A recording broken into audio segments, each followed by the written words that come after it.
Welcome to part two. We're joined by Anthony, a London lad living in Mexico. How are you doing, Anthony? I'm good, thank you very much, Mr. Porky. Good, good. How's the bike riding going? Because you went to Silverstone, didn't you? You biked it there, didn't you? Yeah, that's right. As you know, I was having a few issues going on in my life. So what my good old schoolmates have done is they know that I like my mountain biking. And what we did is we went bike packing all around Cambridgeshire and Northamptonshire, and we went to see the British Grand Prix, as you know, last week. It Where was did you kip it in tents and that? yeah, yeah. We just What, we just in carry the middle that. of a field and that? Yeah, but you've got to. Silverstone has got a specific place where everybody who's bringing tents can go. So you go and check in there, and it's all good. Yes, it's very, I very, always very. remember when I was about 8 year old, 9 year old, 8 or 9, the '79 Silverstone race between Kenny Roberts, who were on the better Yami, and Barry Right. Sheen on the Suzuki 500. And they were going at it like hammer and tong. He stuck fingers up at him at Lot Sheen, didn't he?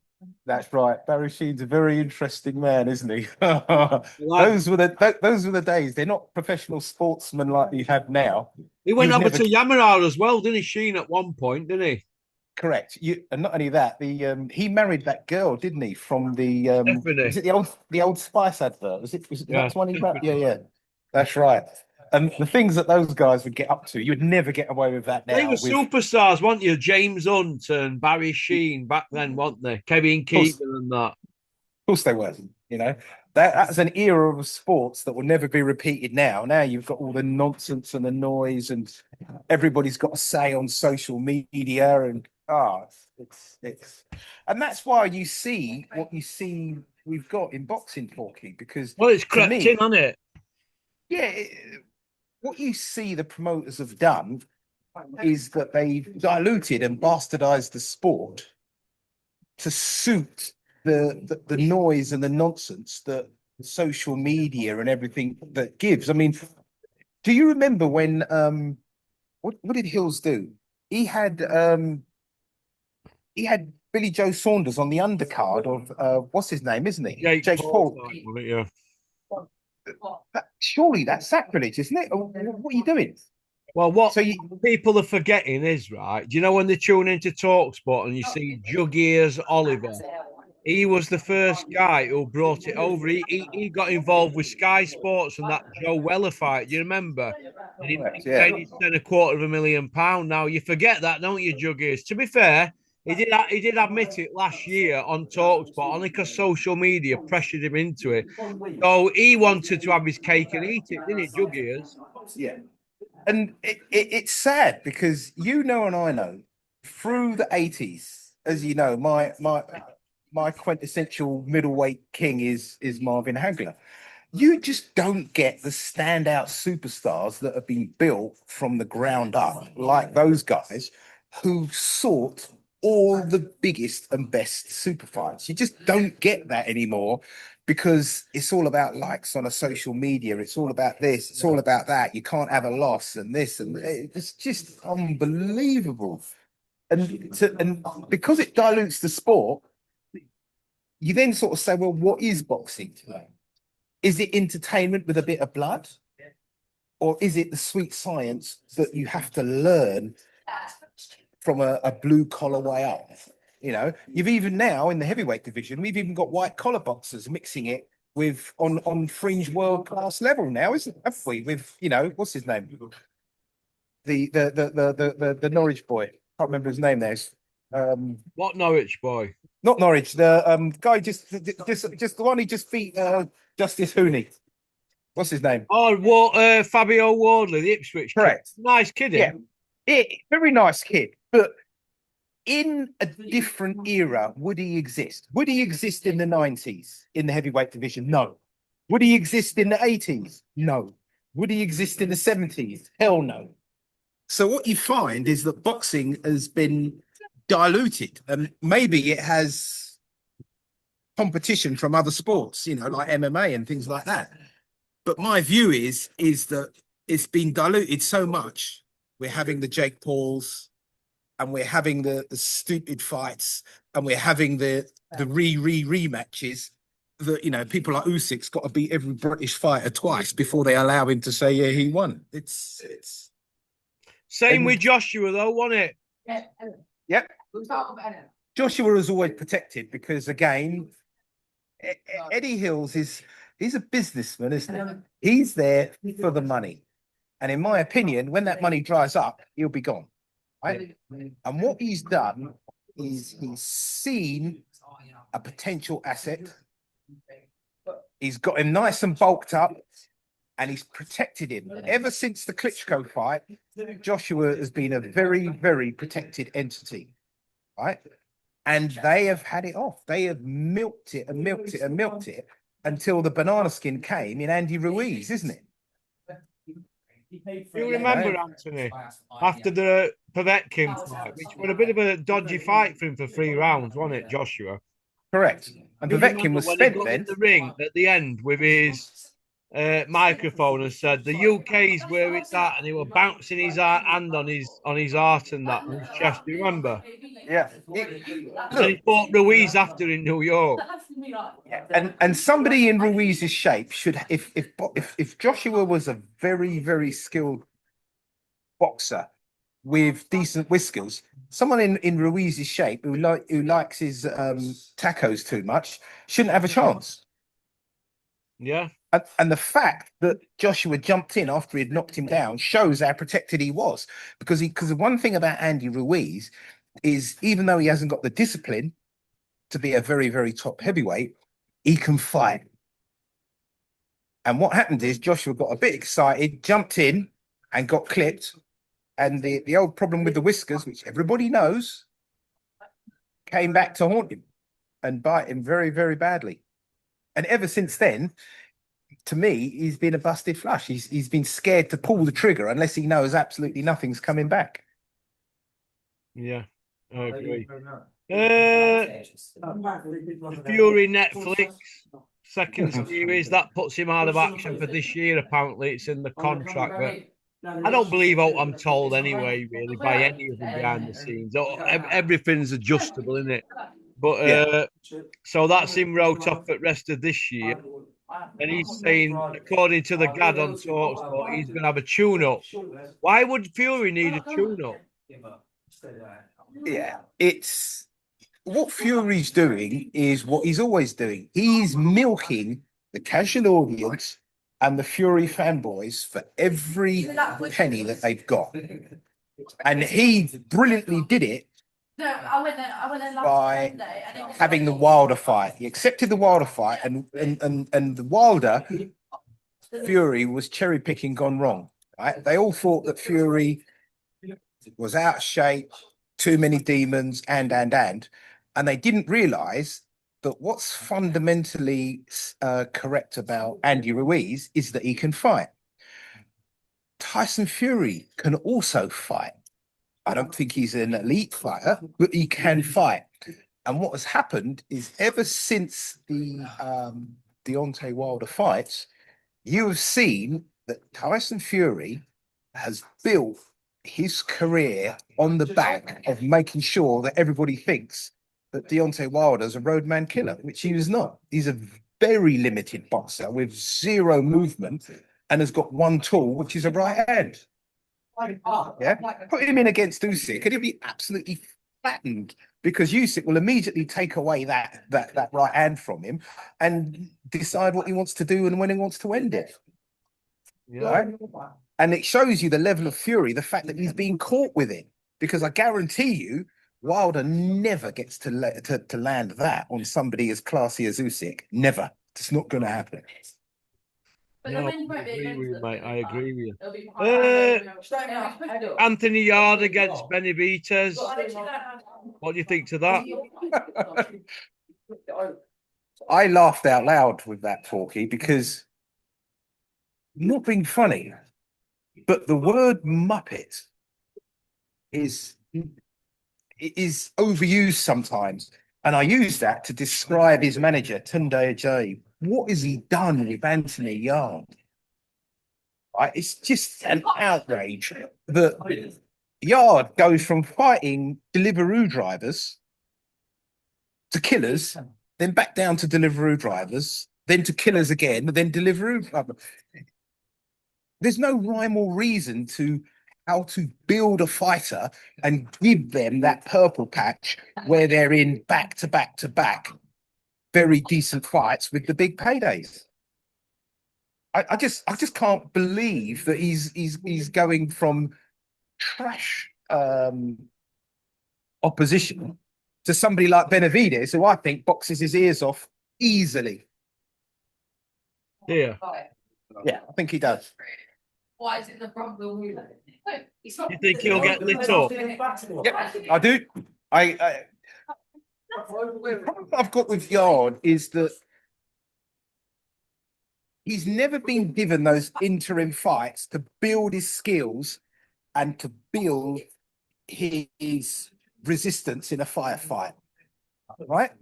For example, let's have a look at the upcoming John Coffey Usyk fight. Let's say Dubois has improved and he's really laying it on Usyk. You know, and I know that Usyk ain't folding. It is going to be a friction. Who's going to wear who down first, right? That's because Usyk has all the fundamentals of a brilliantly built fighter. Anthony Yarde doesn't have it, right? When you saw him against, what's the name, Beterbiev, right? You could actually see Yarde looking across to his corner. That's why Tunde came up on the apron and stopped the fight. When he got knocked down, he's looking across simply because he hasn't been in a fight with a guy maybe a level down from Beterbiev where he can build the resilience and he's uncivilized. He knows he has to regroup in order to win, right? Yeah. And in my view, Benavides is going to have too much slick movement for him, too much countering, and he's going to pick him up. Are you in an internet cafe in London, yeah? No, not internet cafe. I'm in, what's happened is that I'm in a cafe in Cambridgeshire. No. And what has happened is it's rained, so a whole load of cyclists have come in. So that's what the noise is. Oh, right. Is that where they're not? Well, tell them Big P says to pipe down. I think they'll all beat me up. I'm too old now. Okay. It's just unfortunate that the rain came and everybody's here. So we've got girls and boys, so they're all very boisterous. Okay. Dennis McCann. Briggs piped up saying it's farcical what's happened. And then you've got Puppy Parsons, Umar IFL Umar, the Gad, Juggies Oliver. They've all ran with it. It's a farce. It's a farce. It turns out that they filled a form in wrongly or a date on the form when he was tested or something. But the moral of the story is this: did he test dirty? Want it in his system? Yes or no? Yes, is the obvious answer to that. And the problem that you've got is the substances that he's tested for. You're not sort of finding them in, you know, the bodybuilding supplements. These are things that you've got to inject. Yeah. And my problem with all this is that there's been almost radio silence about the whole thing. For a year. Right. Again, that goes back to what we're saying about Eddie Hills. When it's their fighter, there's always an excuse, there's always a mitigating circumstance, and they just deflect. Right? When it's another fighter, you've got all the virtue signaling about how dangerous it is and this and that and everything else. And all it is virtue signaling, in my opinion. You know, I think the McCann thing is a disgrace. Right? And the bottom line is that clearly something has gone on, but no one's allowed to say anything because if they upset Bricktop, all of a sudden you've got your access has been relieved, isn't it? Yeah, well, Bricktop's talking about taking legal action, but he probably not took any for about 7 hours. So he does legal action every day, doesn't he, Bricktop? As often as he goes to the bathroom. Yeah. James DeGale, he's signed with Conor McGregor's bare knuckle outfit. What do you think of that? Oh my God. So they're digging up DeGale. DeGale has been absolutely shot for years. And he's now... This is the problem that we've got with boxing and fighters, is that if they can get away with it, they just try it on. James DeGale is finished. absolutely finished. And he's signing on because he knows that there's money in it, and he's riding on the coattails of former glories. Well, he's coming up to his 40th birthday. I mean, what's going on here? Look,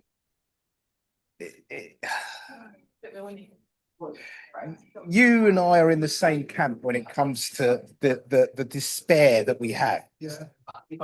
But also, we need to blame the promoters and the people at the top of boxing, because where are the new exciting superstars that are coming through? Where are they? Right? If we had them, the likes of the Gale and Hattons and Chisora and all that would, and the Dillian Whites will all be gone, because they're like bad smells, isn't it? Yeah.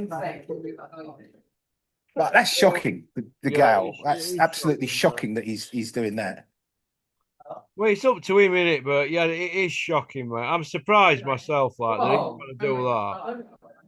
Oh boy! Next, they're probably going to try and get Groves to do it as well, and see if they could have a Groves to Gale rematch or rematch, isn't it? Because it'll be their third fight, and that might garner some attention, isn't it? Who knows?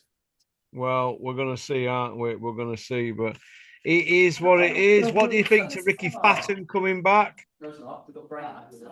Well, is he going to be tested for anything? Because my view is that he's gonna need to get all the AO out of his system before they allow him anywhere near a gym to begin to prepare for the fight. We've got an alcoholic here, cocaine addict, right? Alcoholic. Who's not looked after himself. It's over 16 years since Manny Pacquiao took him clean out. And it's becoming embarrassing now, this, isn't it? It's just very dangerous as well, Paul, because as you well know, boxers aren't civilized people. They're carved out of marble and granite, aren't they? Right? And when you've had that much time off, you become civilized. So again, it's a massive accident waiting to happen, isn't it? We don't need to have one on the slab, as you would say, for anybody to learn. No. Okay. Eddie says Leo Atang is the new Anthony Joshua. Why not if they're just the new Leo Atang? Sorry, say it again. I didn't hear that because of the noise. Can you sit somewhere a bit different? Because all I can hear is that bird's mouth. Yeah, hold on. Let me. I'll tell you what I'm going to do. Hold on 1 second. Let me see if I can go inside. Bear with me a second. I'm going to do it now. Hold on. Don't go away. Yeah, go on then. All right. Don't go away. All right. Hold on a second, Mr. Porks. Let's see if we can change it. Hold on a second. Right. Is that better? Yeah, that's 10 times better. Right. Yeah, you're right. Listen, I'm glad I didn't say about the bird anyway. Yeah, it's okay. I'll just tell her I'm not bothered. You know what I'm like. Leo Atang, though, he's had one fight. Eddie's waxing lyrical about him, but I don't want him to be the new Anthony Joshua, because he was a protected fighter, Joshua, from day one. Yeah. Bear me a second, Porky. Sorry? We're closed now. So you're closing? So right. Can you give me a few minutes? Yeah, we're going to be leaving fairly soon. Right. Then. Okay. Fucking close, and it's only 5 o'clock. Yeah, I'll be kicked out. All right, just give me 2 minutes. Is that okay? Thank you very much, sir. Sorry about that, Porky. Let me answer the question. You were saying about Moses Atang? No, Leo Atang. Leo Atang, sorry. Okay, and what's he doing at the end of February? No, Leo Atang. Eddie's saying, right, that he's going to be the new Anthony Joshua, but why not just make him the new Leo Atang? Let him have an identity. Well, the thing is with what Eddie's doing, he's rinsing and repeating, isn't it? The Joshua stuff, what happened with Joshua should never have happened, because Joshua has gone really, really far for what his talent should have done. And they've made a huge amount of money. And Eddie wants the next one, doesn't he? That's what's going on there. Yeah, it's pretty embarrassing, really, isn't it, mate? Yeah, it is. Good anyway. So, yeah, anyway, I'm glad it's so much quieter here, isn't it? But as you heard, I've already been kicked out. Okay. I'm going to stand up. Savannah Marshall. Right. She's just been beat at the weekend in America. Right. Yeah, I didn't see the fight actually, Porky, because as you know, I've been cycling and whatever. But all these stars have been beat, and my problem with boxing now is that they haven't built the next generation. Exactly. That's why we haven't got the Well, it's a free for all, isn't it? When we've got Wally Fury being hyped up as the next British champion, and he's just been beat by a guy with 9 wins and 59 losses and 3 draws, a Latvian. Oh no. Goodness me, they're shoveling some shit for us, aren't I mean, Isaac Lowe were running around like a headless chicken, aka Bamba Gascoigne. Isaac, go and get a bath. Saying that, yeah, Walter Fury is the next big noise. I'm off the production line. Do me a fucking favour, Bamba Gascoigne. You know what I mean? You're right. You know, you're absolutely correct. Hold on, I'm being thrown out, so hopefully these guys are quieter outside. So bear with me again, Filky. Well, Bear with me again, hopefully. That's all right. Sorry about that, mate. All right. It's all good. All good. Good. Go on then. Yeah, they're kids, isn't it? That's what it is. yeah, well, Walter Fury's 29 next birthday. How's he going to be the British now? He's heading for Skid Row. But they're just going to keep wheeling him out, aren't they? Well, the thing that you have is that when you have a non-sophisticated audience, you can almost sell them anything, can't you? Yeah. That's the problem, right? Is there anything you think that we could do as boxing observers that Yeah, can vote change the? vote with our. Don't press the pay-per-view button. Don't buy it. You know what I mean? It's a joke. Yeah, and not only that, we need more channels like yours, don't we? Of course we do, Because- mate. Well, we need more channels like mine, but people keep following my content and then making their own content off back of mine, which is a compliment, really. And I'm glad Of course it is. it's spreading, isn't it? Because let's have it right, we are rising up against this rubbish. I mean, we've got Eddie Hill and Bricktop swapping spit on Talksport. Eddie saying he's best mates with George Warren. And Bricktop saying we should have worked together years ago. It's like it's Turkish put them together. Quite right, isn't it? As they say, imitation is the biggest form of flattery, isn't it? Right. Yeah. And the point is that we need more people pointing out that what casual boxing fans are being sold is boxing entertainment, which is not boxing. Yeah. You know, all these old fighters that have all been beaten, there's nobody coming through because nobody is investing in the grassroots of boxing to bring up these talents, right? And to get it right. It's more social media. I mean, look at these. Hold on a second. Yeah, all these Johnny Fishers and whatever, they should never be in boxing, should they? No. With his dad and everything else. Why? But because it's social media and he does tickets, Eddie will put a ring round them and ring the bell every 3 minutes. You know. Okay. Well, listen, I'm going to get off, Anthony. It's been great to have you on. That's no problem. Thank you very much, Porky. I'm I'll glad that. have you on again after Dubois and Usyk fight. Oh, absolutely. We'll see if our predictions are correct. Who are you going for in that? I'm going to go for Usyk by stoppage in round 9. Right. Okay. I will go probably slightly earlier because I think that I don't think Dubois. The problem with Dubois is that he's going to quit again because he doesn't have the mental ability to adjust his game. Right. He keeps his head directly on the centre line. So Usyk's not going to miss all night. And I'm telling you now, all right, Usyk's not a killer puncher, but I assure you, the accumulation that he's going to be of damage that Dubois is going to get, I reckon he goes down before 9. Oh, that's what I reckon he does. You know? But anyway, I just want to say, Porky, I want to big you up for giving boxing fans like me and others the right to have their say online. And that's a unique thing that you've done, right? So, you know, pat yourself on the back, my man. Well, I do, mate. Everybody wants to copy what I'm doing, don't they, kid? The best form of flattery there is, Porky. Trust me on that. You know that, mate. You know that. Pop, pop, bang. Good. Thank you very much Mate, for your time. take care, And we'll mate. speak again. Cheers, mate. Bye. Bye-bye. Well, that were Anthony from Cambridge, live from an internet cafe. Women love him, men want to cycle with him. And that's about it, really. Thanks for liking and subscribing and leaving a comment. Do apologise for the noise in the background there, but it's not Anthony's fault if there's a table full of scrubbers who can't keep the noise down, is there? All right. Go on, booyaka. Max, Don't even get in touch with me, Max, until you've had your operation to remove your tongue from in between Dennis's toenail infected fungus feet. Peace out.